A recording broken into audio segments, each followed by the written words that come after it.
What is going on, everyone? Welcome to another episode of First Blood. I'm here with Hold Shift again, and we're going to be breaking down all the matches from yesterday, talking a little bit about some teams who are struggling and if they need to make a roster change, and most importantly, talking about today's CDL matches. Alan, how you doing, man? Dude, yesterday's games were something different. I will say, I nearly predicted it all perfectly, so I'm feeling good about that. And I would just say that's on top, man. I think a lot of the things that we brought up yesterday, we actually saw them like come to life. So I'm feeling real saucy. I got a nice big cup of coffee today. It's a little chilly out here in North Carolina. It's like 35 degrees outside. It's supposed to snow later, so I'm feeling a little cozy, comfy right now. Love it, love it, love it. Well, let's go ahead and just get right into the VOD. We're gonna try something a little bit differently here, chat. We're gonna basically go in, kind of just skip through the VOD, talk a little bit about some of the matches and key moments that we wanted to discuss. But the first match of the day from yesterday was New York versus London. And this one, in my opinion, was disappointing, to say the least. I think that we all kind of wanted to see this New York team, right? They were bringing back Neptune. They were all talks about, like, will this roster work? Like, everyone was like, Neptune needs to be back in the roster. And they go in playing a fill-up, like a team with a fill-in.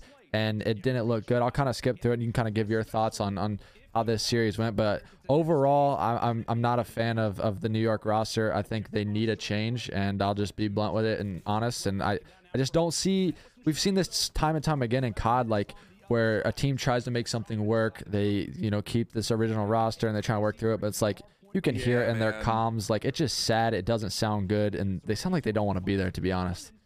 And it was funny because Lando and Studdy had both brought that up, I think, after they did the second listen in when they were on the control. It's just like, well, all right, let's just go and hit this thing now. Like, it just felt like very, I don't know, labored, I would say, at different points in times, kind of listening to their comms.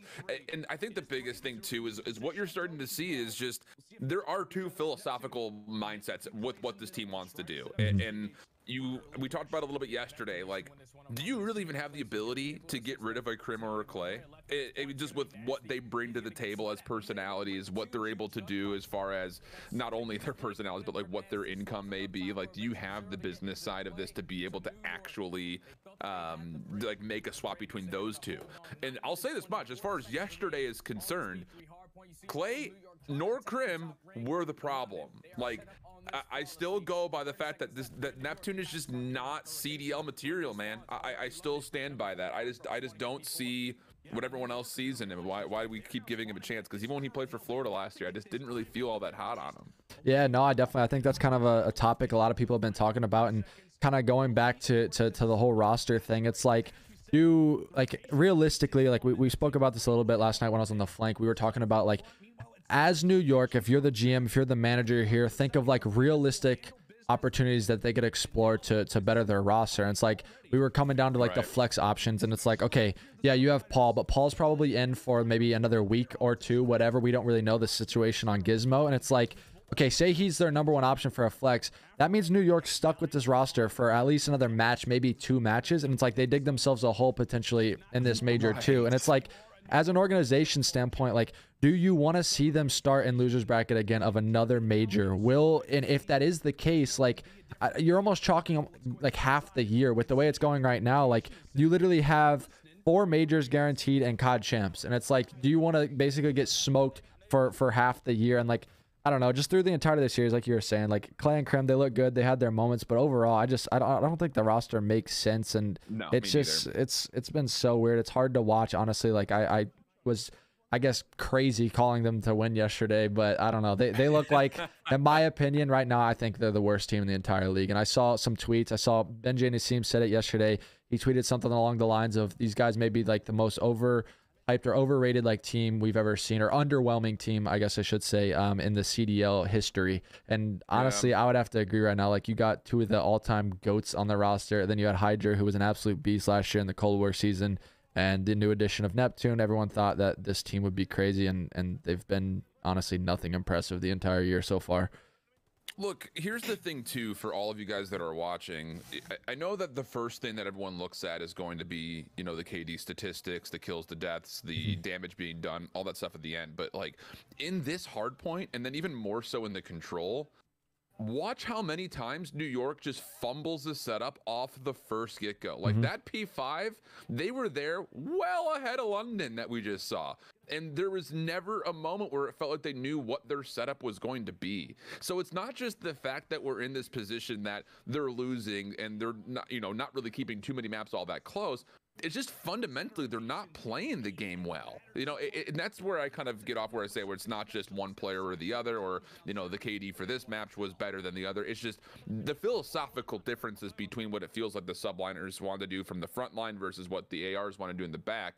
It's just not working, man. Like, granted, you're dealing with London, who's the biggest and most successful break team in the CDL, but P5, like, you've got high ground all over the place. Like, they were there so early, and even still, they weren't able to win any gunfights or pick up space where there was vacancies. Like, it's not going well. And I don't know where the mindset is. Is it an IGL thing? Is it a coaching thing? It's hard to say, but like, I don't care how good or bad you are. You get to P5 first, you've got boat control, top circle control, and green control. You better be walking away with at least 30 seconds for free. I Come agree. on. And real quick, touching on what you're saying, I want to listen in from New York yesterday, because a lot of people, like, they've done a few listen-ins, and we spoke briefly about the Tuscan one yesterday from way back when this team was a thing. And I just want to, like, listen. We could do the side-by-side with London comparison, but I just want to show, I don't know if you'll be able to hear this, Alan, or not, but their listening yesterday was pathetic. It literally sounded like they didn't want to be there. And the most importantly thing, other than sounding defeated, was there was just no game plan. There was no one talking about, like, hey, let's do this. Let's group up. Let's hit ring. Let's go out together. I got your left. I got your right. Like, whatever. There was just no communication. So just listen to this. It's bad. One's going to mid right now. One's going to mid. Up the ramp. After Oh, he's already there. I got traded. He's weak. That side. I spawned out. He's on me. Everyone Their side, hill. zero. Afro's gonna be your beach. He's inside, yeah. One's going to be beach. Push out beach. Afro RDR1. Double, Alex. Double, Top boat got me. Yo. Okay. Just rotate new right now. One's low beach. Yeah, he's on a rock. Yeah. We can still bring this back. Everyone, R1. everyone R1. rotate. He's R1. R1 nasty. Everyone rotate. P5. Nice. R1. He could be pitching. He's R3. Top boat. Nasty. Top boat. Nice. Afro dead. Last one's old. I can't even listen to this anymore, honestly.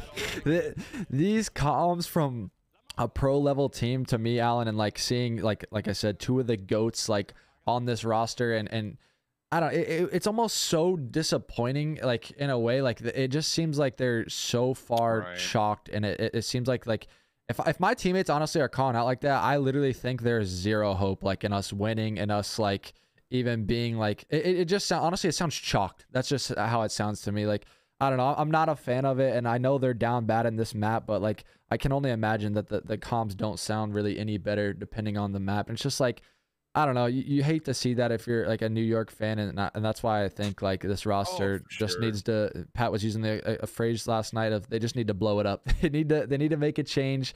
They need to do something before it's too late. Not kind of skip through this hard point, like you said. The overall, they didn't look good. London obviously is #1 in break percentage, but on a map like Avutu, when you got Krim and Clay locking down lanes, they should be able to hold some of these hills and get more than like 10-15 seconds.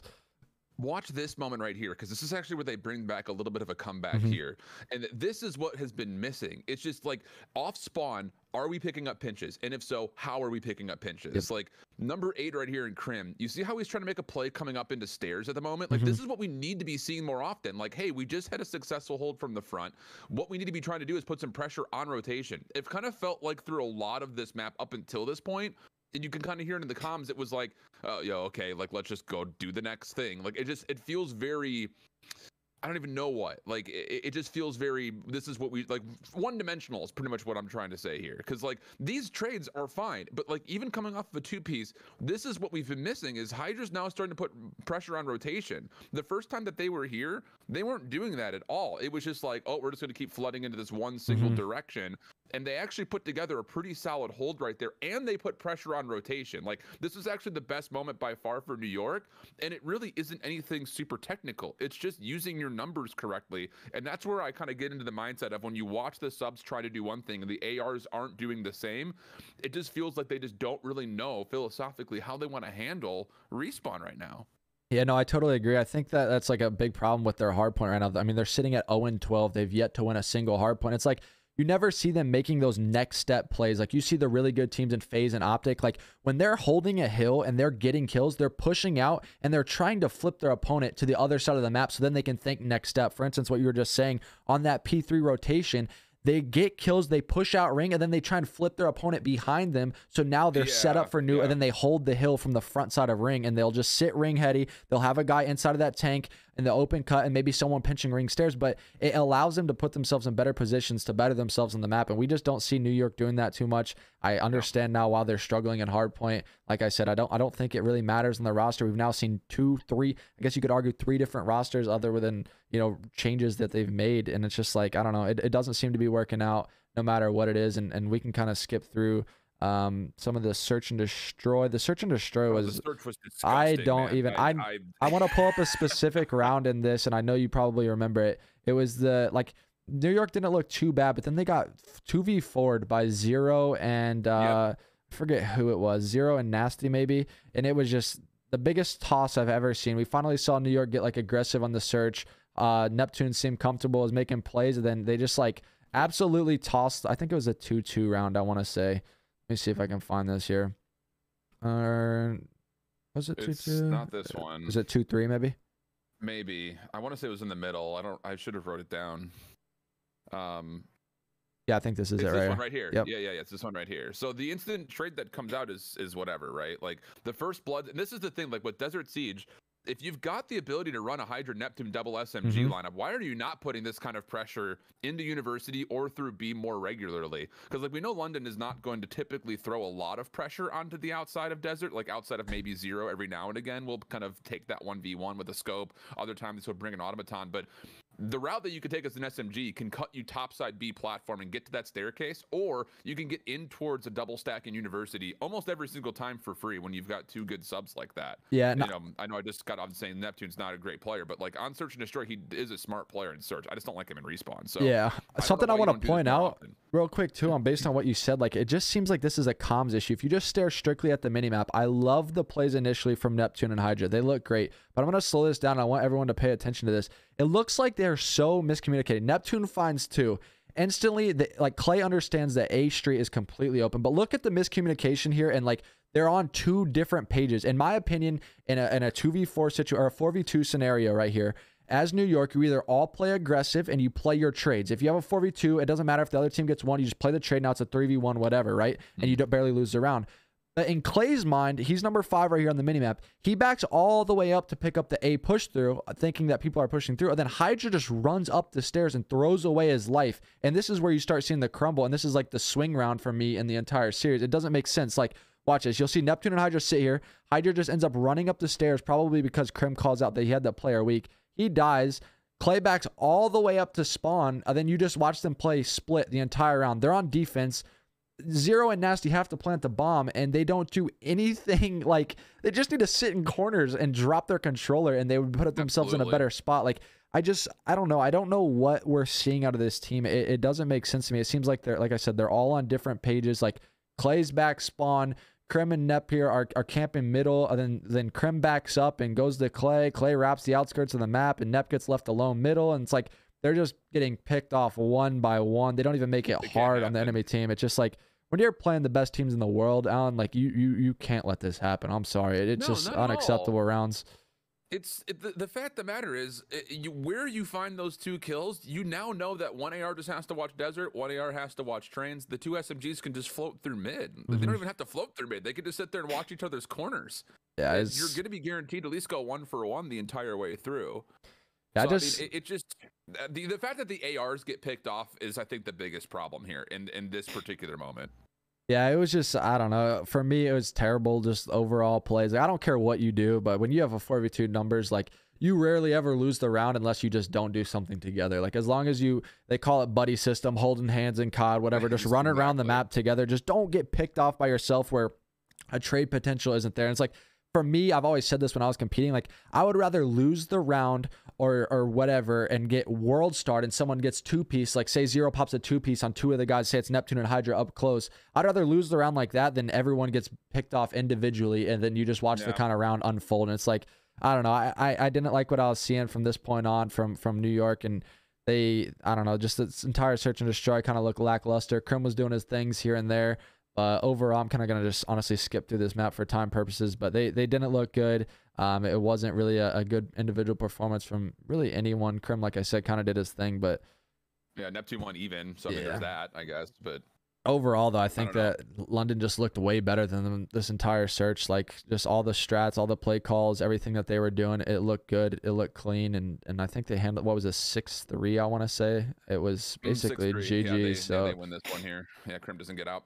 So here's the other side of it, I think, because it's easy to pick apart what's been going wrong for New York. How impressed were you with Paul yesterday? That was what I'm wondering. I was really impressed with Paul, and I had the opportunity to talk with Zero yesterday, and he was kind of talking about just like the role swap and kind of what you and I hinted at yesterday. And he was saying that it's actually, he was impressed with Paul, but he figured it would be a good fill for him to switch over for Gizmo, because he felt that Paul plays like a super aggressive role, kind of what we spoke about, and he kind of will fill the shoes with Gizmo pretty easily. And he's like, but he said he was very impressed with Paul, just not only with the way he played, but picking up on like European comms. He goes, obviously he's like, wait, I didn't even think about that. Yeah, he was like, we're playing with 3 guys that like call out, and he was like, Tom, you know, like Zuma, he was like, you know how hard it is sometimes to understand what they're saying or what some of their slang is or like terms are. So he said he was super impressed with him on how he performed, and I think Paul did a really good job, and then Zero even went on to gassing him, saying he deserves to be in the league, like without a doubt. He deserves a spot, and I 100% agree with that. I think Paul's looked really good through maybe not through challenges. He maybe hasn't had the best performances, but I think he kind of got the rough. He's got the short end of the stick as far as like last year. I think he, from his Cold War performance, I think he deserved to be in the league without a doubt. Like, there was no questions in my mind. I think he needed to be on a roster. So I don't know. It's weird, and we kind of brought up yesterday too. But New York finally looked good. They finally came alive on this map, but it was just a little too late. They ended up looking like Zuma kept saying during the watch party yesterday. He's like, they look like the best team in the entire game for one round. Like they really did. They look good. Like, but it's just like, I don't know. You see little spurts of greatness. Like, I think it was the round. The round count ended, or kill count ended up 21-2. I want to say. This 2-1 round, and they smoke them on an offense. Gavutu, that's impressive. Like that's very hard to do. You don't see a lot of teams doing it. They're making great plays. In my opinion, here they were playing loose. Like, they were playing like they had nothing to lose. They were playing aggressive, playing off their strengths, and it was good to see. But you really didn't see too much of this through the whole series. Obviously, just this one round in control. And there's a lot of just fundamental issues that you kind of hinted at. I'll kind of let some of this round play out, but I want to talk about a big play too, and the Tuscan hardpoint, because they had a chance to actually bring that back for a long time. And it was one of the P1 rotations. Neptune ended up giving up pinch, and it allows them to just get fully broken. It was like a tie game on second rotation, and it was just something that, like, for me, it's like, I don't know, you gotta iron out those small little mistakes. Like, you can't allow them to happen, especially in a game like Vanguard. Like Vanguard, like we were talking about yesterday, it's so quick, so fast paced, there's so much going on, and you have to just minimize as many mistakes as you can. But I'm going to let some of this round play out just to kind of show how good they played this. And if you have any final words on this map, other than that, I'm going to probably skip it to the hard point. Yeah, the biggest thing I think about this round, and this is where you've actually seen teams like London be successful towards this B zone, is it's kind of like almost a little bait and switch thing where you're showing force over towards an initial play mid, and then all of a sudden, because the defense starts to rotate to deal with it not wanting to lose space at B, you end up giving up, like, to one player a full tick and a half at the A site, because all it takes is a 1v1 win to dominate that control. So I think a lot of it was London never really got comfortable defensively here, and that is a credit to what New York was being able to do off the rip in this round in particular. And then from there, it's just good slaying, right? I mean, you're just able to hold down power positions. You're not giving up gunfights. Like, this play from Hydra is unbelievable, just to make sure that no reinforcements can come in. And even in this moment, like, this is an insurance policy for New York. Like, if London breaks back into B, having the ability to re-wrap around the back again will always put pressure on your ability to get back into the site and get more kills quickly. So as far as how they manipulated time to life, super efficient throughout that entire round. And I think that, you know, you say it right there. It's like, you know, everyone looks at that round and say, wow, okay, where was this New York team the whole year? Yeah, no, definitely. I mean, I'm gonna skip through this again for time's sake, but I want to show this one play on Tuscan Hardpoint. I think that New York actually started to play this map pretty good, but they just throw it away in small scenarios. And it's like, you see them like show signs of life. You see them show like different times where they could take control of the game, and they just fail to do so every time. And I think it is right here, I want to say, on this P1. I'm not sure if you remember this, Alan, watching it, but They basically win the rotation to new. I want to say it is right here. They win the rotation to new. That they give up the scrap time and they just get first broke right here. And this is where it comes down to like such a fundamental thing. This is like where you have to know as a COD player, like, okay, if I'm last guy in line, I got to watch the pinch. Like, I got to know what is going on. Yes. Like, Yes, that's like COD 101. First guy takes the longest route maybe, or if they're set up at new, he pushes the furthest cut, so then the next guy behind him can just fill, and it's like a continuous train. And here, like, Neptune has to know. Number 7, Hydra, is pushed up on the furthest point of the map. 8 has Hill. Yep, and he did die, so he knows. Then 8 is going to pick that up, which is Crim 6. And Clay is behind him. Neptune's the last guy in line here. He literally doesn't watch the pinch and gives himself timing, and they get broken right away on this hill. And to me, it's just like, these are little things that, like, as a COD player, you have to, like, understand and pick up. Like, he ends up picking up the pinch, but it's late, and he creates the timing for Nasty to get through. And then watch, everything just crumbles. Like, the whole entire setup just goes from something to nothing. And it's like, at this point in the game, they were down 40 points. They have the full rotation of P1, and they just instantly get broke. And then from here, it's just like, London just takes advantage of a free opportunity. Nasty squeezes by on the pinch, gets the kill, and they get every single kill here, and they just take a lead, and like they kind of just run away with this game. And again, for me, this was like the swing point in the map for me that just was like, I'm just sitting there. Here too. Yeah, I mean, he was frying the entire series. Shout out to him for real. He was doing his thing. I think he dropped like a 1.2 or 1.3, something crazy with a sub and all these maps, which is just nuts. So fair play to Can you actually London. back it up to before the hardpoint opens up again?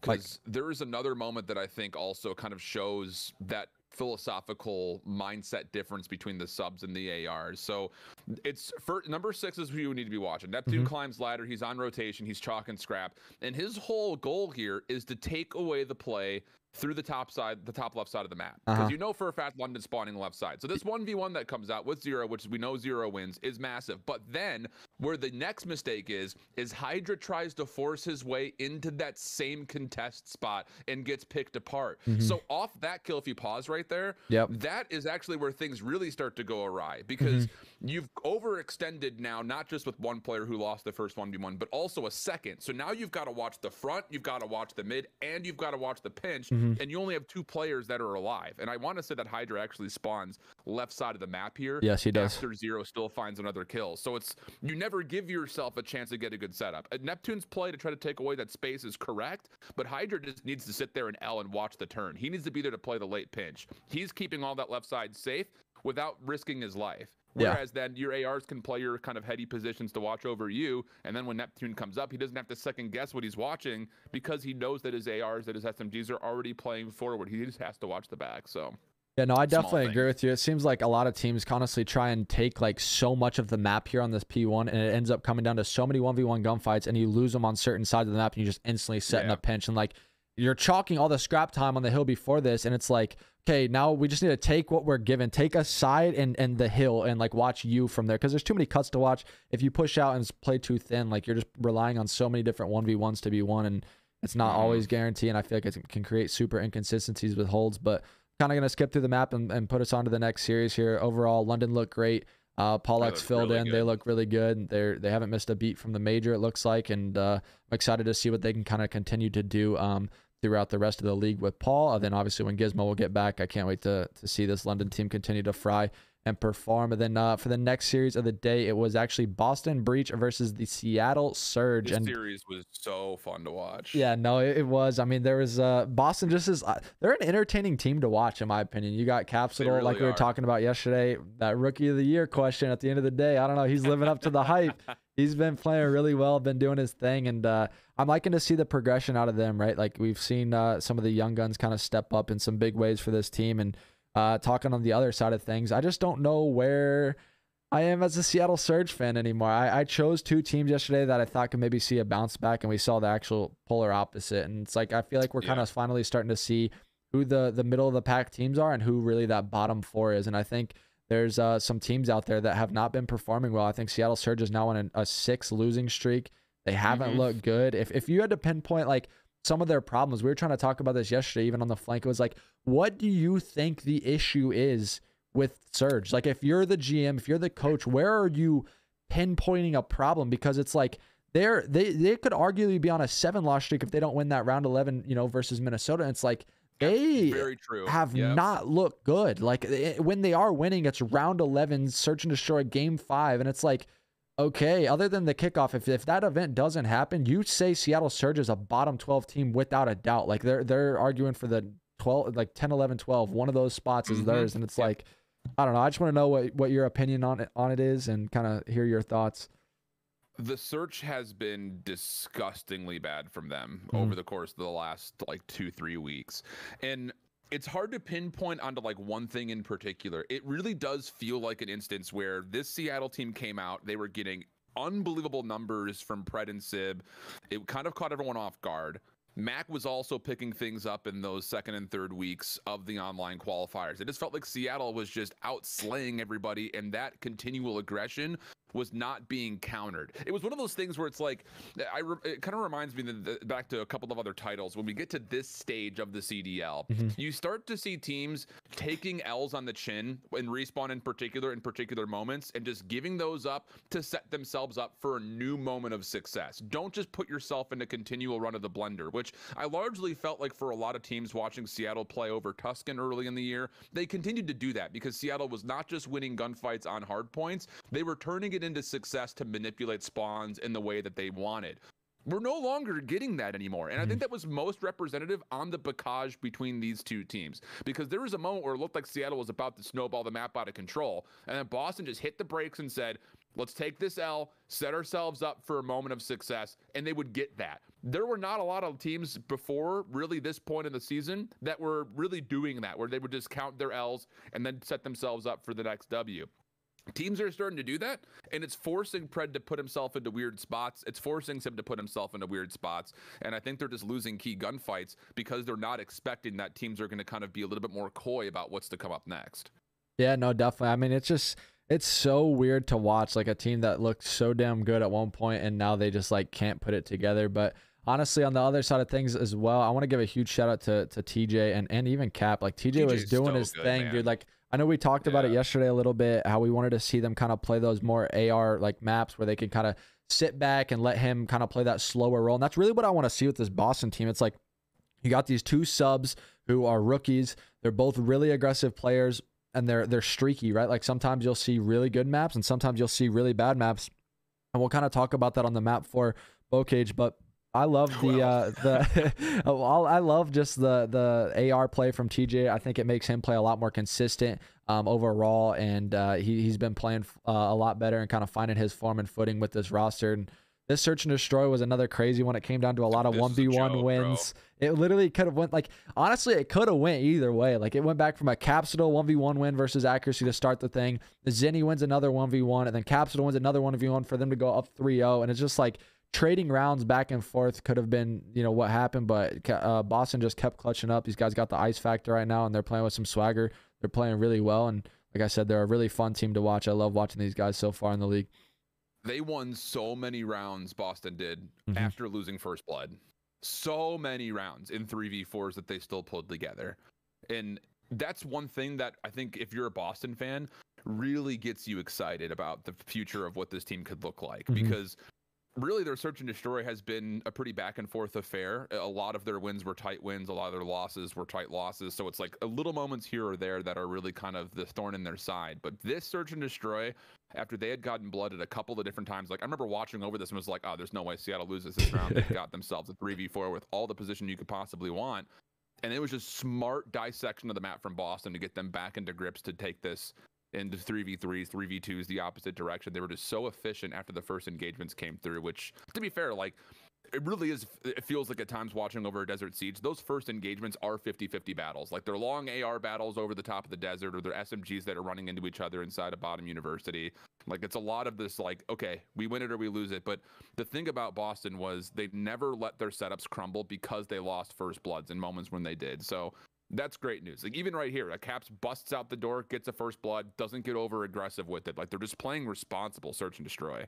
Yeah, no, overall, you can just tell when you're watching a good search and destroy team, like the round is literally never chalked, right? Like you said, they get blooded and they still find a way to make it work. So definitely impressive work out of them. And on the flip side of things, like I don't know if this has anything to do with it, but I kind of jokingly said this. Other than like Tupac Thugler, this is no hate to equip the S&D coach on Seattle, but I wonder like if that plays a role in things, because like I feel like sometimes we've seen like goes back to like my MW days on Seattle, like where you have an S&D coach and they try and like almost transform your game, and it's not that it's being in a bad way, but maybe like taking too literal, and you stop playing like the game that you were already playing before, or you're trying to play too structured in certain ways and taking less risks. I just didn't like what I really saw out of Seattle. Like they really didn't look good on this map. I'm just not sure if it's a veto from here on out, or if Boston's just a really good Desert Siege team. So I kind of guess we'll see as it goes on, but it's weird for me right now.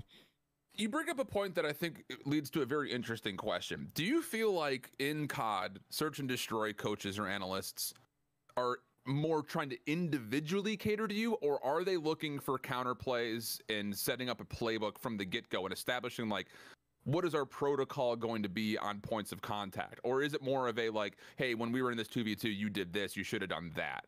I mean, I think it's kind of what you said first. Like realistically, it's kind of the same thing as like a coach. Like you can only tell people so much, give people like information in different spots or different ideas of how to play certain scenarios, or maybe post plant setups. But like at the end of the day, they're not playing and they can't control what you do on the map. And it's right, like, so okay. The way I view it, and I think the way it should be beneficial, is like people who play search and destroy all day and they come in and try and help teams. You show them rush routes, like quick spots to get places, which realistically, it only works like one time if someone knows something really nerdy or like something crazy. Like we've seen it time and time again with like Shotzi in the major. He was playing crazy spots on Tuscan. And then we saw, we'll talk about it versus LAG, like Hugh tries to play the spot and it doesn't work. So like realistically, there's only a few things that like S&D coaches can kind of help with and like tell players and stuff like that. But from like post plant scenarios and like 2v2s, however the team plays it, I mean, that's not on them. That's all on the players. You can't really do anything about that. So, Can you just go to the round 4 in this control? That's what I was gonna say.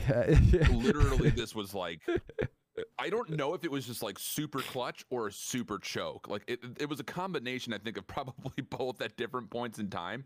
But man, I'll tell you, this was probably one of the more exciting ends of a control round that I've seen yet in Vanguard. This was so much fun to watch. This goes all the way down to Capsidal. I don't know what it was. This 3-1 round, right? They went 3-1. It was, yeah. It's right here, yeah. Okay, so I want to point out something on the minimap real quick, because this made no sense to me at all. I was so confused what was going on, and I'll explain it here in a second. You'll see all the kills kind of trade out, and it looks like, I think Chance even says, I want to listen to his voice.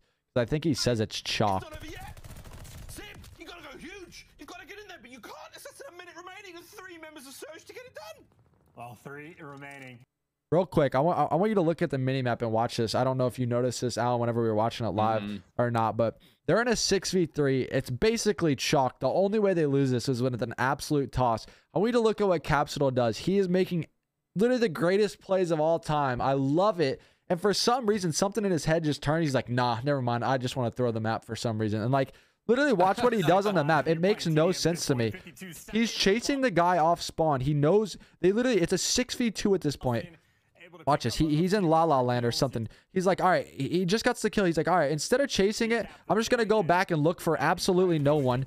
TJ ends up getting double spawn killed by these guys, and Capsidal is hanging out doing absolutely nothing for the time being. I'll throw this in there. So I think it's a combination of a couple of things. If you back up like 10-15 seconds, it's a situation where Caps is supposed to be in a spot where he makes this route happen. You can just hit the left and right arrow keys, by the way, on your keyboard, and that'll back at 5 seconds each when you tap it.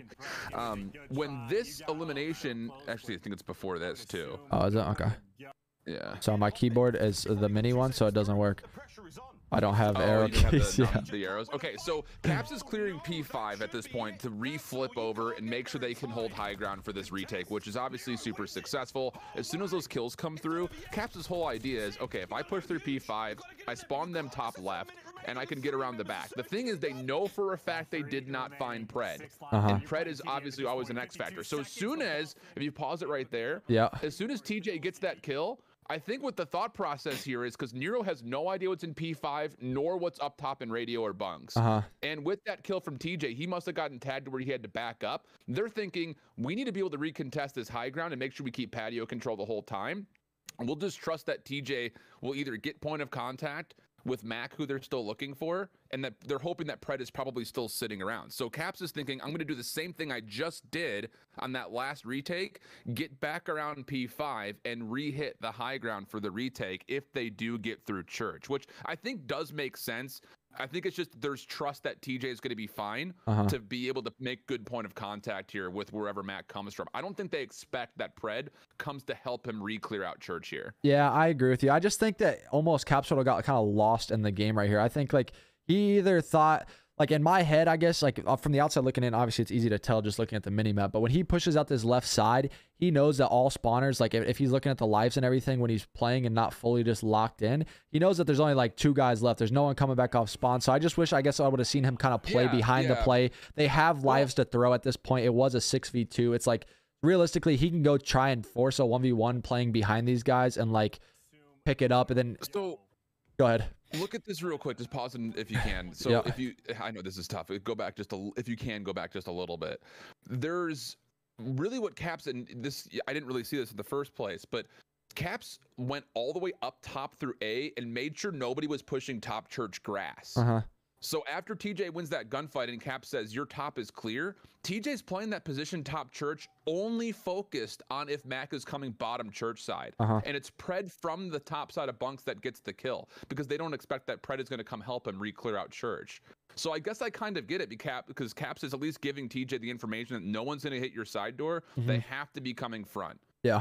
I agree. TJ just doesn't expect that Pred comes up the back. So I think it's just a weird COD timing moment. It definitely is. And I mean, hats off to Seattle because they spawn killed TJ 2 times in a row and single out people basically and allow themselves to even put themselves in like a clutch scenario.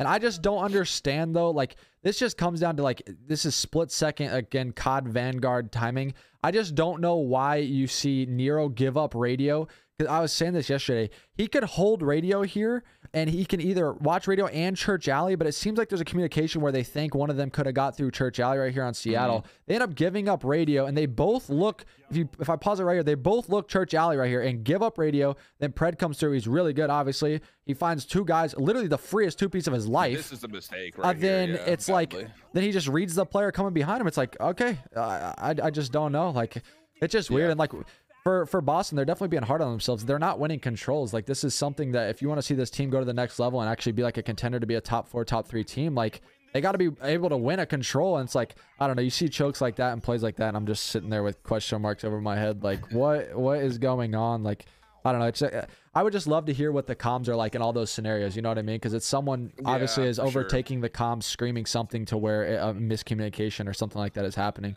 I'm kind of gonna skip around this bow cage. This was the Capsidal show. It's unbelievable. I mean, I don't know. I was surprised to kind of see them play this again. Like you talked about yesterday, the stat was that they've lost the map by 8 points, and I don't think this map was anything other than a super back and forth bow cage hard point. There was great plays from everyone, and I don't know if you saw Zed's tweet. He said we like to break records, and they were going for 2 opposite records. You saw Nero Poison going for most deaths and Capsidal going for most kills, but I don't know. Like I've said it before, and I know I mentioned it to you yesterday. Something I would just like to see out of Nero is like, and even Cap in times, it's like I think these guys they're great rookies. They're great players. I like the speed they play at, and I like the pace of the game they're playing at. But I would like to see them like slow down when things are going bad and like just kind of take time to take a deep breath and be like, all right, let me just play my one for a second.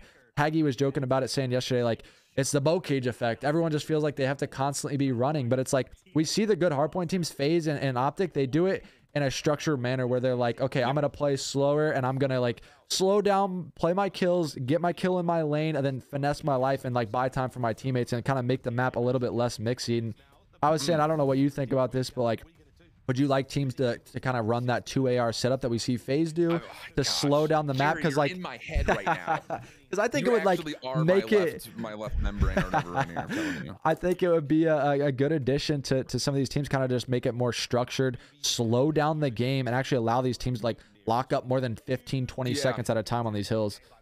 Yeah, I know. So I'm so glad that you had brought that up, because obviously FaZe, they were like the first team to bust out the 2 AR setup, and you know how they play it, we could go on for hours about it. But the thing about it is, I was so surprised that teams were not trying to replicate that double AR look on a couple of different hard points. the first and second in particular, but also as you get out of 4 into 5, you can run it, I think, to very, very easy success. And you do see at different moments in time that not only do Boston carry that through, but Seattle also swaps into that second AR when they feel like they have the ability to lock down a setup, which is why this map does get at least a little bit calm at certain moments. But the thing is, if you're going to pull that double AR setup, you have to trust that your SMGs are going to make the right heads-up plays and not overextend too much, because as soon as you do, then you're essentially maybe potentially influencing spawns to where your ARs have to react to somebody up close and personal. And I think you saw 2 different instances. You had Cap, who was making all of the right plays, and Nero, who was making all of the wrong plays, where he was trying to get a little bit too aggressive and not necessarily just waiting for information from his ARs before he would hit something.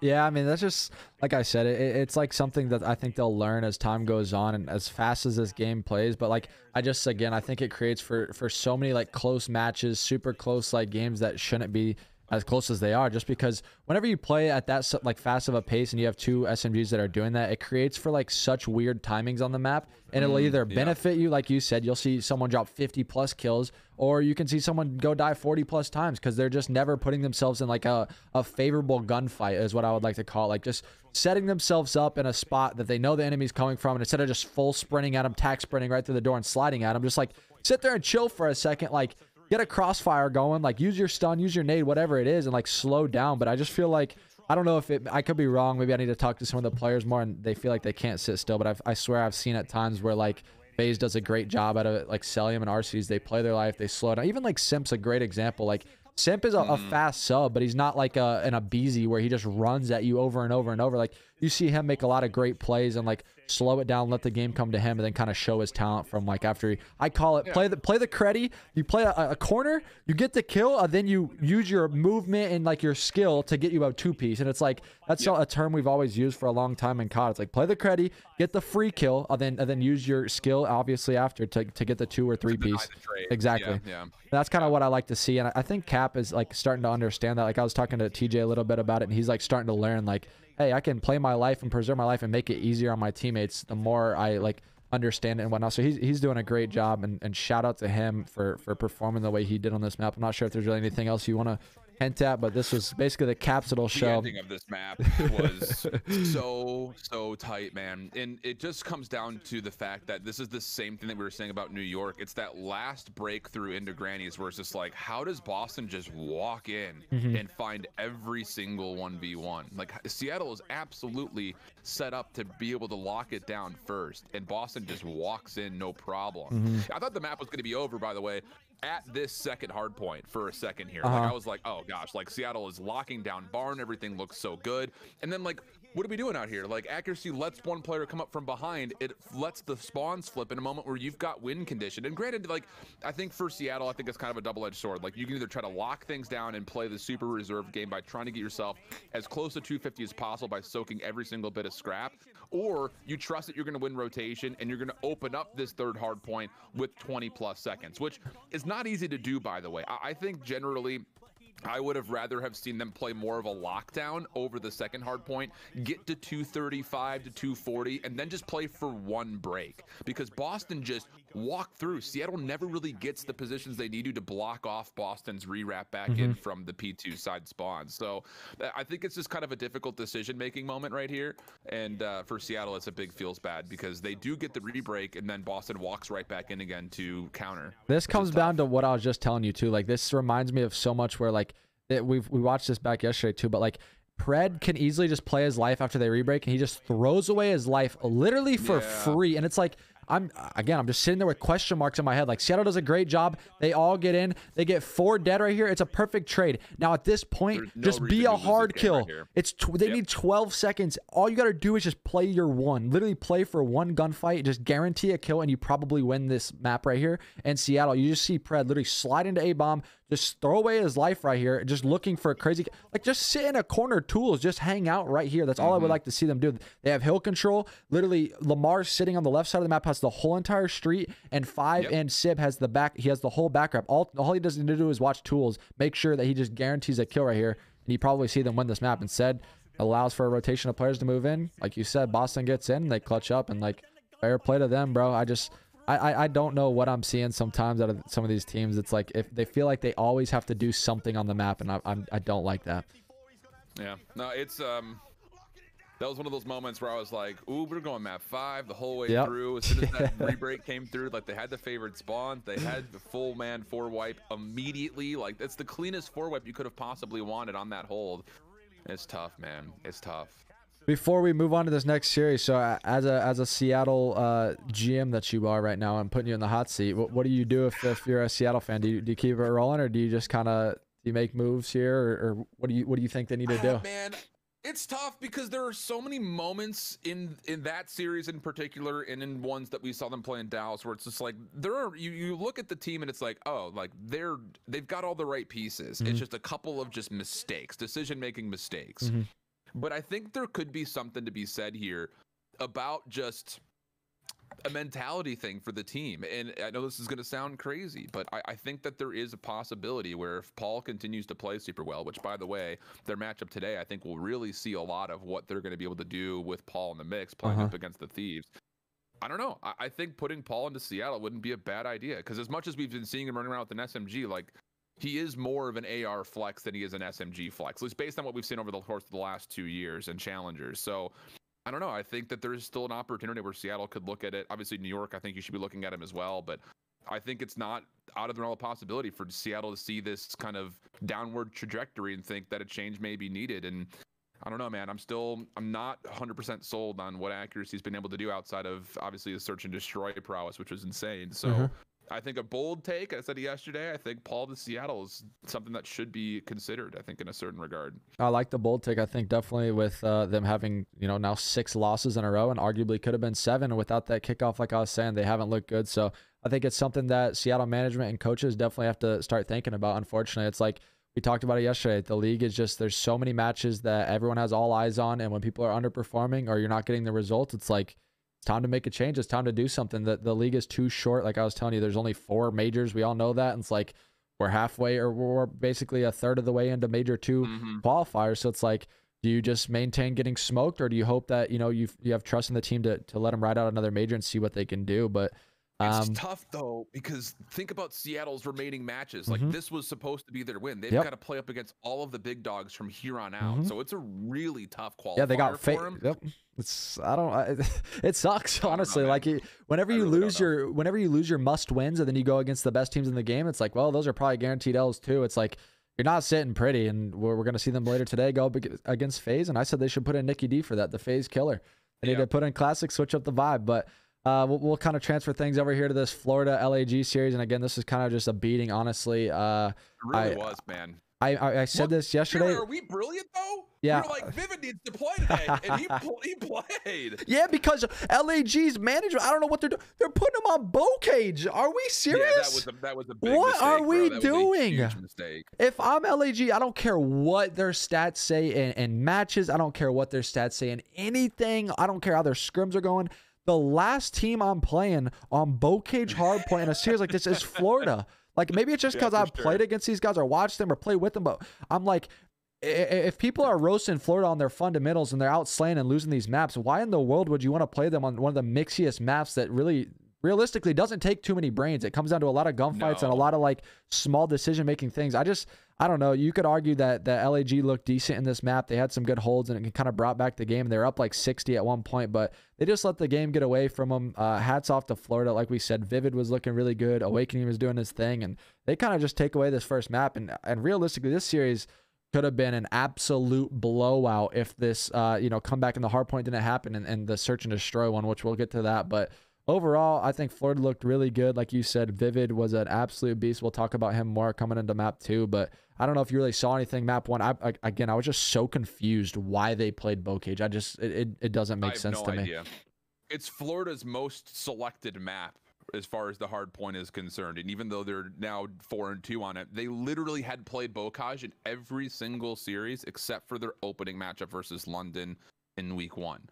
So like, you have reps on it. And the thing about it is, even in their losses were not bad losses. I'm looking at a 220 to 221 game versus Toronto, and then a 226 to 250. So like, that literally is the definition of as tight as it could possibly be.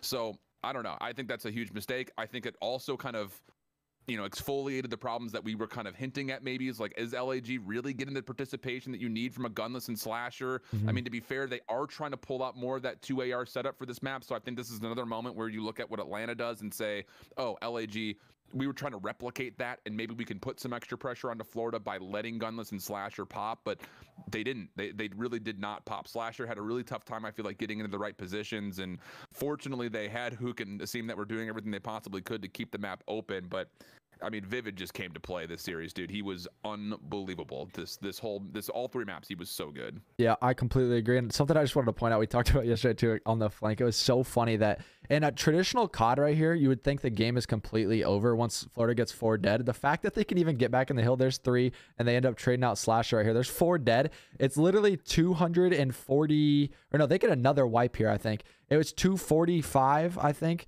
to 230. The fact that number 5 can get in the hill is mind-blowing to me. Like, really is. How fast the auto attack sprint is, and like slide canceling. Like, look how he gets to the hill. In any other COD ever, 4 dead right there, game over. Somehow, some way, he managed to get in the hill. And I think Skies was in the chat saying like he thought the game was over. Like, he didn't think they could get to the hill, and it ends up getting a little bit mixier than it should. But that should have been a GG right there. I'm surprised that LAG was even able to get into the hill, but they just rotate to the next hill, close out map 1, and then I know you want to talk a lot about Vivid through game 2, but go ahead. What were you saying? By the way, on that last break attempt, LAG is still running 2 ARs to get over to P3, and the first 2 players that got to the hill were Gunless and Slasher. Those are things that you will never see Atlanta do. If both players had successfully held down to P2 and they're both like selling them in RCs, are still running ARs, one will take the long route to street, the other will play the backside water wheel until one of them is forced to have to play for the hard point. So that's what I mean when I talk about, like, you have to have a tremendous amount of trust that your SMGs are going to make the right reads and your ARs can be disciplined enough to block off space, so that way your subs actually know where they're going to get hit from, because everything else is watched. You're watching that A plat, you're watching that side street, they have to hit you through window. So it's just kind of one of those situations where desperation sets in. LAG forced their ARs in, and even though there's still a little bit of time for them to get there because the hard point was still like 5 seconds away from opening, they just kind of forced a couple of unfortunate gunfights. Yeah, and in this search and destroy, I want to gas up Florida here, but I want to talk about LAG though, because here's the thing. Like, Vivid was making great plays. We saw Dave Patty's insane 1v2 with the sniper clutch, and we'll get to watch all those moments here in a second. But I want to see LAG play loose. Like, you see them go down 5-1 in this map, and like they start playing like more aggressive, like they have nothing to lose in a way, and then like they start bringing the map back, and then the 5-5 round they played like they were playing in the beginning when they went down 5-1. Like, you see them not plant the bomb, and they like start camping, playing slow, playing hesitant and passive, and it's like, I don't know. I know Slasher, and I've seen him play Search and Destroy for years, and he likes to play more of a spread, like slower break. But like, I don't know. I just haven't seen it really work for them too much, and I would like to see them kind of just take more risks. Like, you got 2 really good playmakers. You got a clutch Gene and Slasher, and Gunless, who's always ready for a gunfight. I don't know. I just would like to see them kind of make some different plays here in this game too, and like just in Search and Destroy in general, just kind of play a little more unorthodox and not so textbook SND. That's fair. I think especially considering that you do have, again, like, I'm really hot on this double SMG duo with Hook and Asim. Yep, me too. I really like this combo a ton. It's just, there are certain, I think, logistical things that are just kind of missing from how they're approaching. I think specifically you see it, like you mentioned, in the Search and Destroy, but also in how they're trying to play around control. Like, we kind of see that here in the Tuscan when we eventually get there, is LAG just looked like they were playing almost a little bit too much, like almost relying on hero plays. And that's when things start to go crazy. That's where you get back-to-back aces from Vivid. That's where you get these offensive looks for Florida on the Tuscan B zone that just get more success than you would anticipate, because it almost feels like you're hoping that one player will be good point of contact and turn their life into multiples. There's just not a lot of good, I would say, like, I don't know, it's like audible adjustments, like, hey, I see you're playing this position, I'm going to watch over this for you. Like, you know, it's just too much of, these are the places we're supposed to play. Like, we have to sit in these spots, and it's not really allowing for those creative moments to come through unless Hook and Asim just find big individual plays. Yep, I definitely agree with you, and I don't know, this Search and Destroy, I'm kind of going to skip through. We kind of saw the 2 highlight reels from Vivid. He was absolutely world-starring, and I got to watch this Dave Patty 1v2 again. This guy literally looked like he was playing public matches. I was mind-blown watching this, but Is it this round? I think it was the 4-1. Yeah, it was. This one. This round, like, I love the play out of him to play aggressive under this window here and fight the 1v1 and gunless, and then he just easy read slasher. He's literally whipping out, going for world stars. I was just mind blown overall.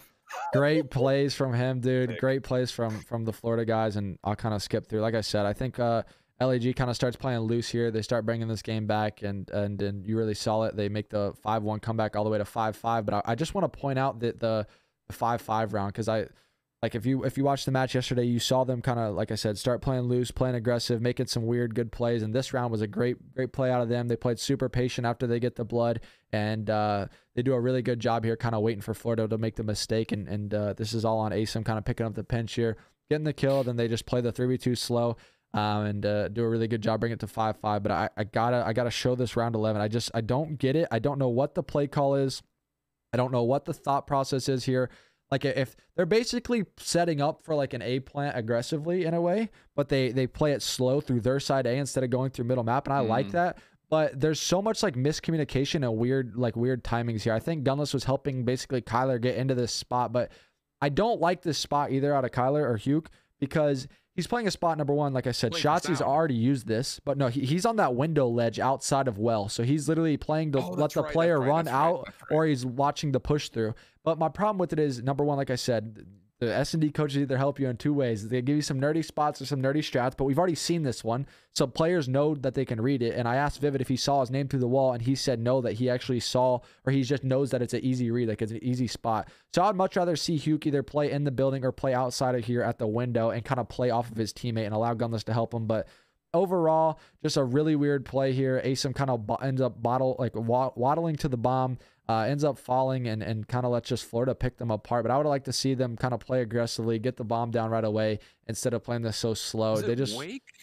Yeah, it's Wake that wraps back to push through this. Yeah, it's just so weird. They end up first blooding Kyler over here in this spot. Like I said, it was kind of easy read. And then ASIM's so slow to plant the bomb because his teammate gave up mid for a second, and they're just all split. Can you pause it real quick? Yep.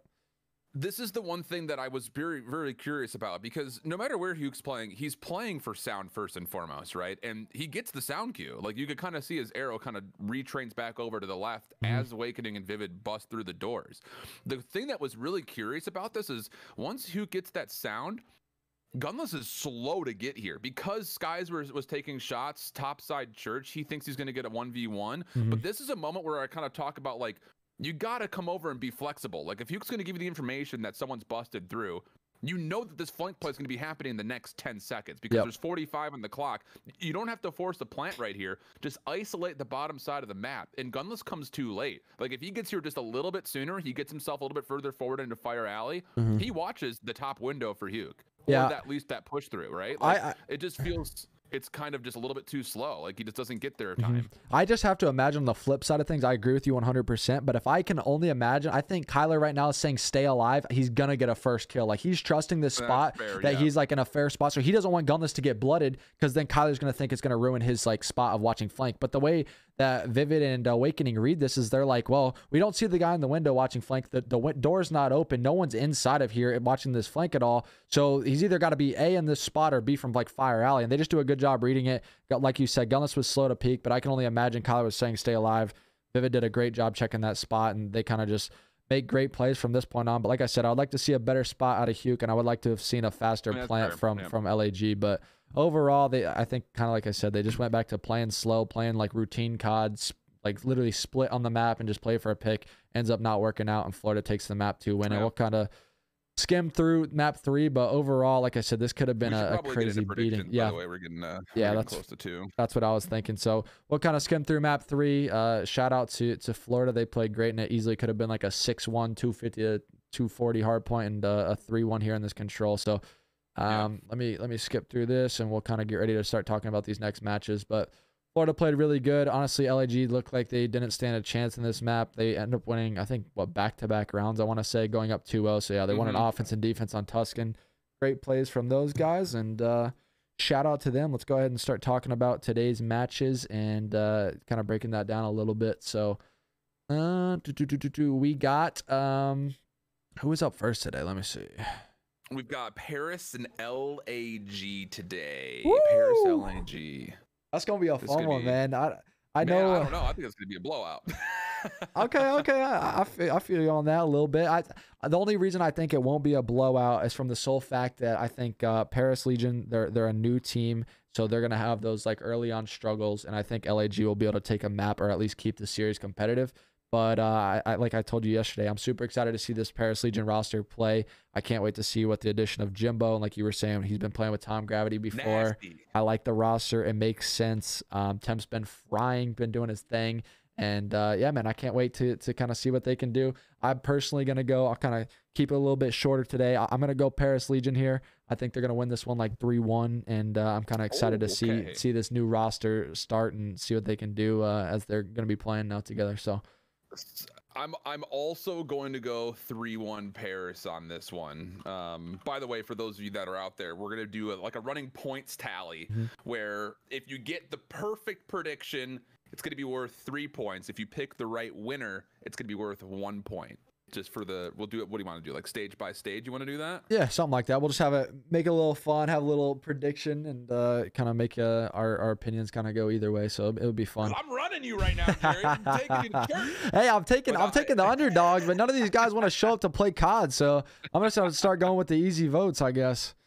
You know, Jimbo, though, I'm serious, though. Like, with LAG, kind of the things that we were just talking about, the problems that we're kind of seeing where it almost feels like they're trying to trust that AAR maybe a little bit too much. They're not really able to put themselves in positions to get who can see them into great spots. I think what this Paris team is going to do is they're just going to say, Jimbo, run, go do whatever the hell it is that you want to do. I think Donnie's going to be able to adjust off of him, and I think the familiarity that they're getting out of Gravity is going to allow him a chance to really work that duo communication between backline and frontline. I've got this map set probably going to be a lot of Berlin is what kind of I was predicting just based off the vetoes, and I think if that's the case, Jimbo's going to be slippery on the map, and he's going to be a huge problem, so we'll see.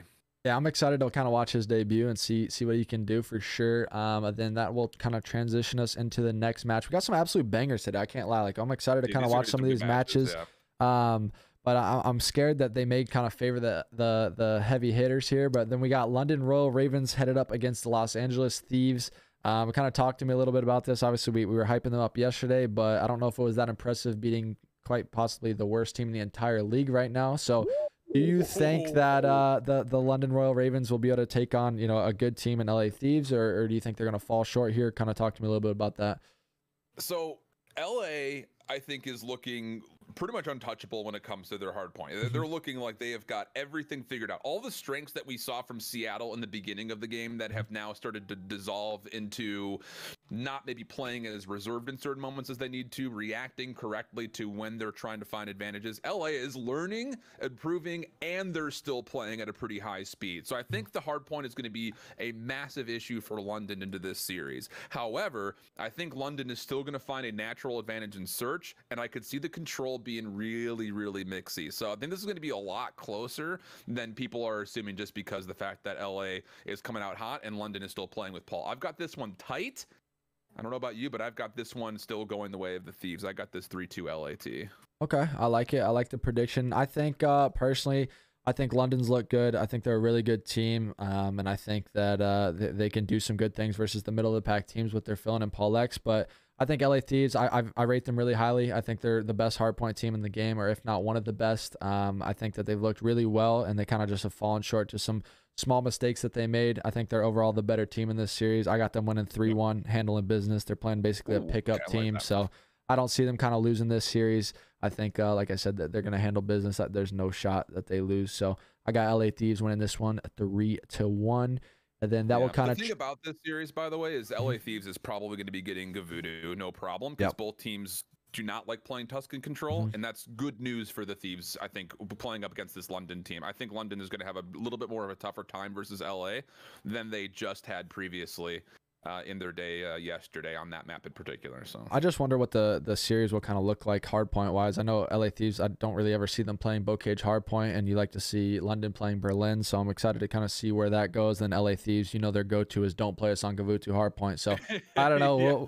We'll kind of see where that goes. I'm excited to kind of see what the vetoes look like for that series, but unless you have any last thoughts, we'll kind of transition this over to our third match of the day. This one's going to be an interesting one. This is a very weird matchup for me. It's Minnesota Rocker versus Toronto Ultra. We get to see kind of attached playing that AR role, Priesta letting loose on the submachine gun, and then we get to see Toronto Ultra. Will they win a hard point?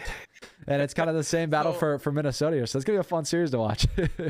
Yeah, I'm actually, so I think for everyone out there that tunes into this, I really challenge you guys to see what not necessarily will Priesta be able to do with this role swap, but will Attach still find the same success that he was finding? Because that has been, I think, the biggest thing is you're trying to help Priesta by potentially watering down what Attach has already done so far. So I think that that's going to be a really important key to see kind of how that dynamic works out with them making the role swap. And then, of course, how each of them, depending on who you're talking about, match up with their counterparts, you know, working with Major Maniac with the AR or working with Standy in the SMG front. I think you're going to be seeing a lot of that really be evident in the control in particular. I think hardpoint's going to be hardpoint, especially with the maps that I'm looking at. I'm thinking it's going to be probably a Berlin Bocage.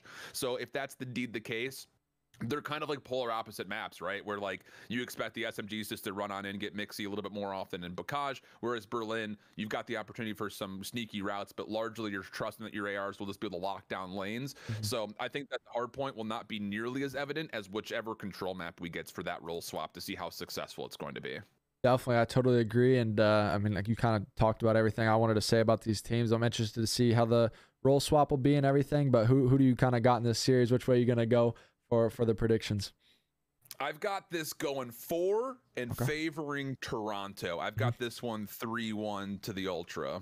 Yep, we're going to be in agreement a lot today. I got Toronto winning this one 3-1 as well. I think overall they're the better team. I think they sit just above Minnesota Rocker. I think they'll be able to handle business versus a lesser hardpoint team, and I think we'll see them win some respawns today. I also think they're a really well-rounded team across the board when it comes to search and destroy and control. They've been talking about the 2-3-5. I think they're one of the better teams at those modes, so I got them winning this one, handling business 3-1.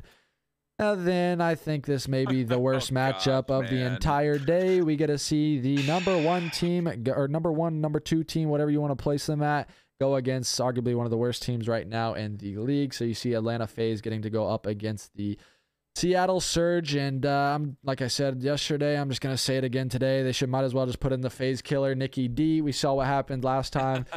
Nikki D played the FaZe clan. She shut down the Tiny Terrors.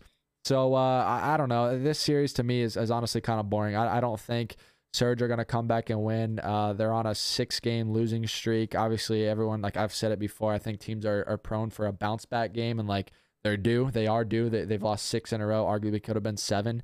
But I don't know. I mean, this would be the series to do it. Like, if you're a Seattle fan, like, this is what you want. Like, they need to beat this FaZe team. But the way FaZe lost that major, the way that FaZe lost that major to Optic, I think they're gonna come out hungry, and that we like.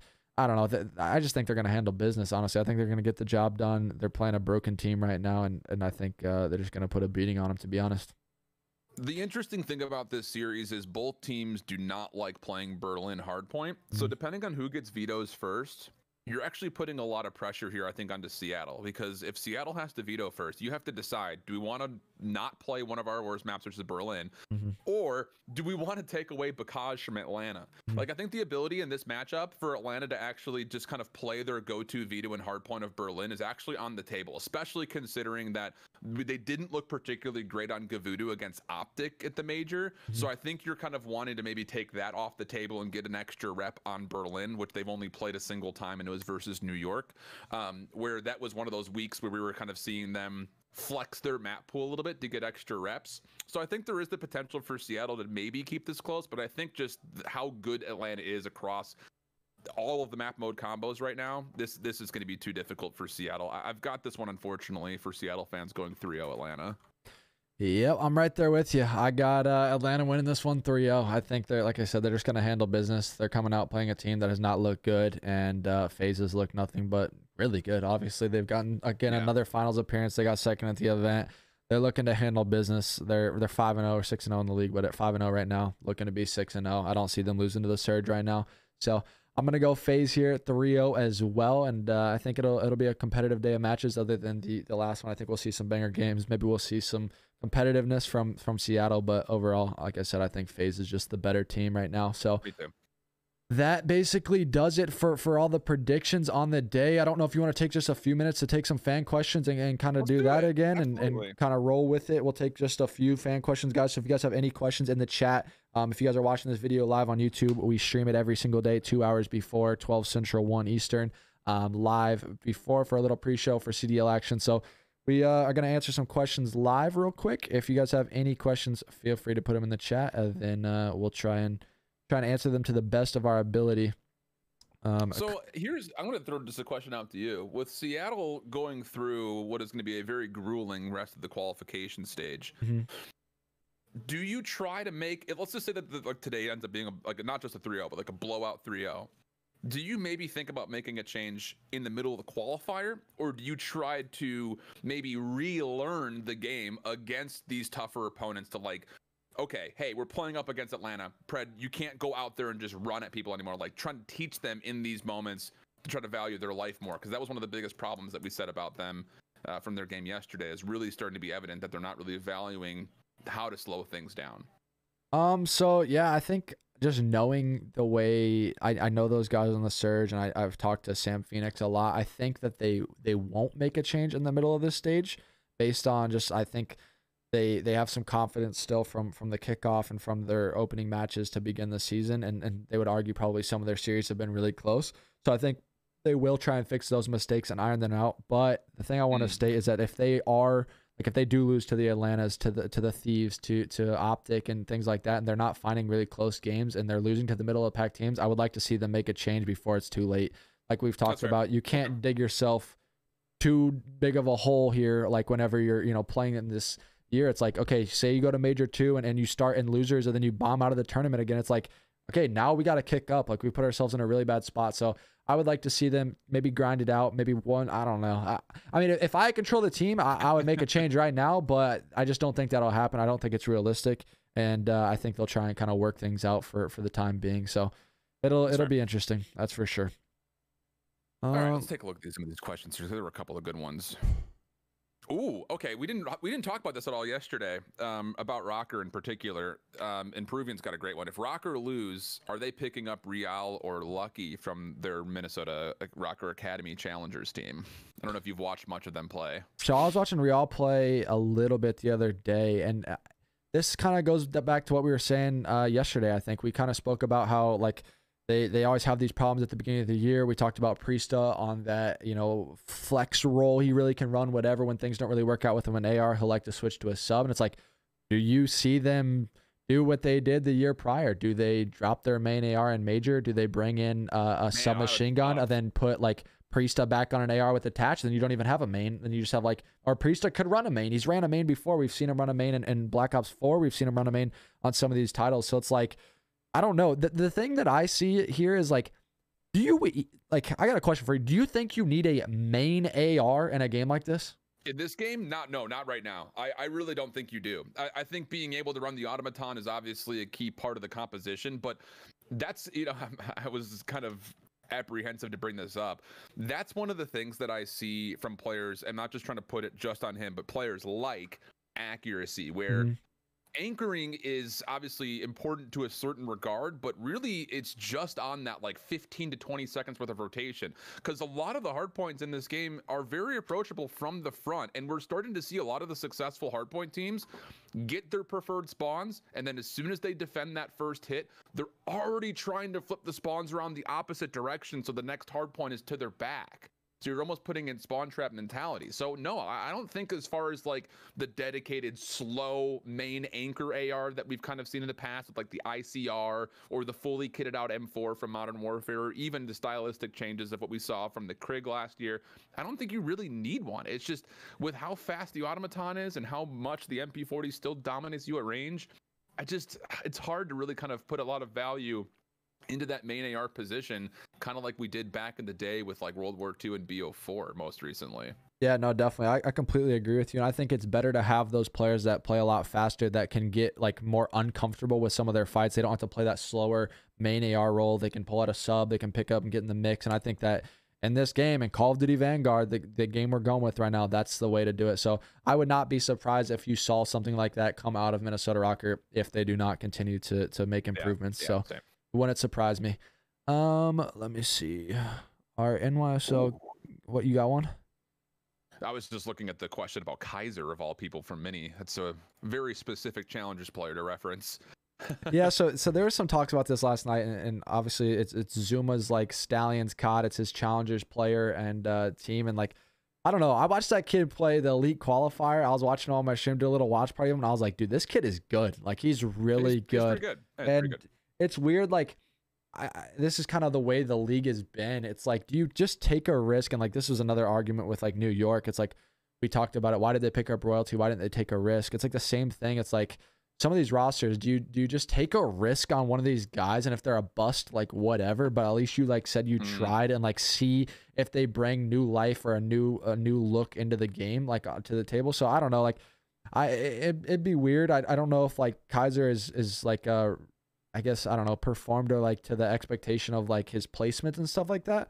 But the way it's worked out for some people, look at Capsidal. He wasn't performing well. Like No, that's so valid. Yeah. He wasn't performing well with like the placements, but you know, they put him in, and the guy's literally world starring everyone. So it's like, I don't know. The way it's been recently in years past, it continues to work somehow, some way. So I don't know. It wouldn't be a bad shout. He's not even, I will say this, like he's not on my top 10 radar as far as potential challengers to immediately get picked up. I'm still looking at, I think one of the biggest value players that no one is talking about right now is Brezzy. That dude is so good as a flex right now. He's actually unbelievably talented. We saw it throughout all the playoff run. Of course, Havoc ran that conversation because he dropped the 1.9.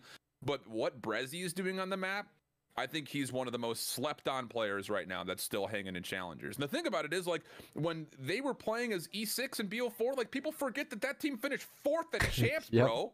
Like, he was good. I mean, bro, he was like one of the best players for a while. People were like, oh my God, who's this Brezzy guy? Like, this guy's world star and everyone. Like, he was fun to watch, and he's nasty. So yeah, I definitely agree with you in terms of that. I think a lot of teams should kind of look into this newer thing. It's like, sign a player for $50K, the minimum salary, and if they're good, great. If they're a bust, whatever. At least you say you try. Why sign like some veteran guy at this? And the thing is like, I was a firm believer of like, oh, like these veteran players or these top dog players are better on land, but like, I still think they're better Call of Duty players. But the games we've been given over the last few years, like we're playing Call of Duty Vanguard. Like the New York roster on paper should have been good, and they should have been doing their thing. But like in Call of Duty Vanguard, that's not a good roster. I love Clay. I love Krim. They're two of my good friends, and they're great Call of Duty players. But in this game right now, in the state it is, with how fast it is, it just doesn't work. And I think we're seeing that with a lot of these different rosters. It's like this slower, mechanical, like strategical gameplay just isn't working because there's so many gunfights. Hardpoint is so quick. S&D, you could argue, is like very fast too. It's not like your traditional ghost S&D. So I don't know. It's fun to watch. It'll be interesting to kind of see again how things kind of transform for these rosters and teams, and if they decide to take risks on some of these new guys. Ooh, here's a good one. Who will be the most improved team by the end of Major 2 from AJ Kyles? Do you have a take right away? Go for it if you do. I got mine. I've got mine. You want to say it on 3? Do you want to like coordinate? Yeah. All right, here we go. 1, 2, 3. Paris. Yes, sir. Let's go! We think alike. I think they're the easy answer, to be honest. Like I don't know. Like you said, we finally get to see Jimbo. He's apparently the fastest player. I can't wait to watch him. I'm literally so excited to watch this first match. He's nasty, dude. He's nasty. Apparently, he's going to be the most aggressive player in the entire league. Like you said, he's got some experience with Tom Gravity. Temp's been frying. John's been doing his thing. Like, I think they're and the thing I love to see, shout out to Paris. They're actually making moves. Like we saw in times before where these guys don't make like roster changes. They keep the same roster. Maybe they swap one person out. They realize right away, hey, our roster doesn't work for Call of Duty Vanguard. Let's make something happen. Let's get these new guys and let's try and make something like work with this roster. So shout out to them, man. Shout out to Temp and John staying hungry and the coaching staff and kind of making things work. So like I said, I'm excited to watch these guys play. The super hot prediction from your boy right here. Who's that? You ready for this? Let's hear it. Paris goes 4-1. Do you know who they play? They play LAG today. They play Minnesota tomorrow. They've got London next week and New York next week, and then they finish with Toronto. Paris goes 4-1 in their run. Wait, I really like that, and that's very doable. That's like the same thing with Boston Breach's schedule. Boston Breach has a potential to go easily like 4-1. They play the lesser teams. They haven't played some. They got their like heavy schedule out last time or last major. So like there's a potential for some of these like middle of the pack or bottom teams to kind of step up. And like I said, Paris, they're ready to do it, man. They got the new roster. The vibes are high, and the honeymoon thing is real, chat. It's real. Like there's nothing better than a new roster, new vibes, and getting some wins. Like if they come out today, they get their first win under their belt with this new roster, they're going to be vibing. I promise you, scrims are going to be good. The vibes are high. Like people are bringing different looks into COD. It's like all new and it's fun to watch. So I completely agree with you, honestly. I think if they start out strong, this is a must win though for them to start that 4-1 this week, in my opinion, or over the next few weeks, just because they're playing a team that hasn't looked good in LAG. Like I said, they're on the honeymoon. They got this new roster, and now's the time to kind of step up to the plate, get their first match under the belt, and kind of ride that momentum through this whole entire week of qualifying matches. Let's take one more, and we can kind of wrap it up. Let me see if there's one more. I don't know if you have your eye on one. I haven't really been paying attention, honestly. By the way, let's see.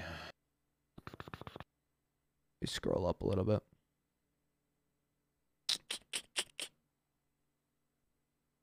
I think Tiny's got a good take just for take style of things. I think a lot of league teams need to stop recycling and take chances for the fact reusing the same people in and out just creates dominant teams as we had in the last few years. I think that's pretty fair. No, I would agree with that. I think that it's like until you see like a bunch of busts back to back to back, like, and it's not working, taking a chance on some of these new guys, then I think it's definitely fair to argue that you can obviously take a risk on some of these younger up and comer people who are playing well in challengers and see what they can do. It's just the flip side of the argument is like, why in the world should we risk it going into LAN? Like if we're starting and loot, like realistically, the bottom 4 teams are the teams that are probably going to make changes the faster, like or fast. And if they're both obviously losing and have a one-shot chance at basically staying in the tournament, I guess they take people with experience. What's that? This is a hot seat call. Tiny says create 4 AMs right now that could be put in the league as a team of 4 and compete. Both of us have to do that. All right, we'll go ahead and end it on this. Let me see. No, I'm just kidding. Let's do it. Okay, create 4 AMs right now that could be in the league as a team of 4 and compete, both of you. Okay. So there's an easy way to do this and a hard way to do this. The easy way here is just to sit there and pick up either Rocker Academy or Texas Nation, right? Like that's like the easy call. And I think realistically speaking, with the Pro-Am being the way that it is, like that's, I think, the most realistic thing that could happen, right? Where it's like if there were a franchise team tomorrow, whoever owns that spot should just pick up one of those teams in full. I got mine. I'm making it fun though. All right, bet. I got a random 4. I'm going. I can build a four-man roster right now from challengers. My submachine guns are Havoc and Hixie. Then my ARs are. I'm not going to main AR here because I don't think you need one in Call of Duty Vanguard right now with how fast it is. I'm going Paul X, and I'm considering him in challengers since he's just kind of on loan here with London. Then I'm doing a weird one. I'm putting Scrappy in the league. I think Scrappy is good. I think he is a guy who kind of flies under the radar. I think he's actually really talented as far as like shooting and mechanically sound. And I think if he had some good players around him, he could actually do his thing. So that's my 4. I think it would be a fast, aggressive team that could compete. And it kind of reminds me of like this like Boston Breach setup. You kind of just get like 2 younger subs. Obviously, Havoc's been around for a long time. I think they'd be solid at Search and Destroy, and they would compete with some of these teams. I actually really like that take. Okay. I'm going to try to go into this. All right. I'm going to take Johnny. Okay. I like that. I'm going to take Jordan General. Mm-hmm. I'm going to take... I don't want to just take most of Texas Nation, but I want to take most of Texas Nation. In fact, you know what? I'm gonna switch one out. I'm gonna switch General out, put Brezzy in. I'm gonna try to take players from different teams. I'm gonna go Johnny, Brezzy. I'm gonna go Noisy, and give me Adam Assault. Okay, I like it. It's bold. I kind of forgot about the 18 and crack team for a second. It's kind of hard. There's so many different players, like you said, that you can kind of combine and make it work for a specific roster, but I think those those guys all deserve a shot to kind of show what they can do. And it'll be, like I said, it'll be crazy to kind of to see if these bottom 4 teams make moves, if they decide to put in these new players or make changes. And I guess only time will tell what people will do. But I like the bold prediction, Alan. I like it. Yeah, it's definitely out there, right? Because I think the idea here is I think Johnny is going to for sure be in the league, if At not some by point. the end of this year, for sure next year. Okay. I think Noisy has been the shining star of that Bear Claw team. He's nuts. I love Brezzy, and I think a lot of people still sleep on Adam Assault, man. He's been nasty. No, I agree So, that he's definitely been doing There's his so thing. many options. I love it, but let me switch over here. I think that's kind of basically gonna do it for our episode today. We got a good recap of the matches yesterday. We talked about a little bit of predictions for today, and if you guys are kind of watching or hanging out with us live, we appreciate you. Thank you guys. Make sure to follow the channel if you guys haven't already. If you guys are watching this on YouTube, make sure to please subscribe and leave a like. And comment kind of down below what you guys would like to see in some of these episodes. We just started this podcast. It's called First Blood for all of you guys who don't know, and this was episode number 2. So thank you guys so much for the support. Make sure to go check out my amazing co-hosts, the best in the business. Hold Shift, go drop him a follow. Go show him some love on his socials, guys. His Twitter is right below his little webcam box. And if you guys could put it in the chat, that would be amazing. But I appreciate all the support. If you have any final words, Alan, I think we're gonna kind of wrap it up. I'm pumped. I'm glad that we both have the same predictions for today. It means that if we all win, I still stay on top of the predictions leaderboard between the two of us. So let's go. No, I think it's gonna be a really fun day. I'm really pumped for this 4 matches that we have today. So yep, pumped for it. Perfect. All right, chat. I'm gonna stay streaming for a minute. We're gonna end this here. Thank you guys all for watching again this second episode of First Blood, and we will catch you guys tomorrow at 12 o'clock Central Standard Time for another talk show of the matches today and the matches tomorrow. Or I guess that'll be the end of the week for the matches. So anyways, take care, have a fantastic day, and thank you guys. Peace.